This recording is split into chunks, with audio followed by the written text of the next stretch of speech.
रस्त्याच्या काँक्रीटमध्ये तडे, निकृष्ट भाग पाडण्याचे आदेश, ठेकेदाराला दररोज 1.84 लाख दंड। वेद मंदिर परिसरातील रस्त्याच्या कामाची आयुक्त मनीषा खत्री यांची पाहणी, गुणवत्तेतील त्रुटींवर तातडीची कारवाई।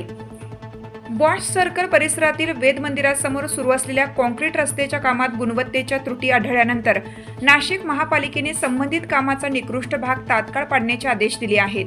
तसेच संबंधित ठेकेदारावर दररोज 1.84 लाखांचा दंडही आकारण्यात आला आहे। महापालिका आयुक्त मनीषा खत्री यांनी सोमवारी या कामाची प्रत्यक्ष पाहणी केली। यावेळी काँक्रीटच्या काही पॅनलमध्ये मानकांपेक्षा अधिक तडे आढळून आले।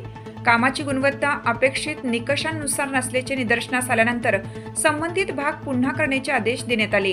तसेच कामातील त्रुटींची दखल घेत ठेकेदारावर दंडात्मक कारवाई करण्यात आली। यावेळी आयुक्त खत्री म्हणाल्या, विकास कामाच्या गुणवत्तेबाबत महापालिकेची भूमिका स्पष्ट आहे। निकृष्ट दर्जाचे काम खपवून घेतलं जाणार नाही। कामात त्रुटी आढळल्यास संबंधित ठेकेदारांवर नियमानुसार कारवाई केली जाईल। नागरिकांच्या पैशाचा योग्य विनियोग होणं ही आमची जबाबदारी आहे। महापालिकेकडून शहरातील विविध विकास कामांची नियमित गुणवत्ता तपासणी सुरू असून निकृष्ट दर्जाचे काम आढळल्यास संबंधितांवर दंडात्मक कारवाई करण्याची भूमिका कायम ठेवण्यात येणार असल्याचे प्रशासनाने सांगितले।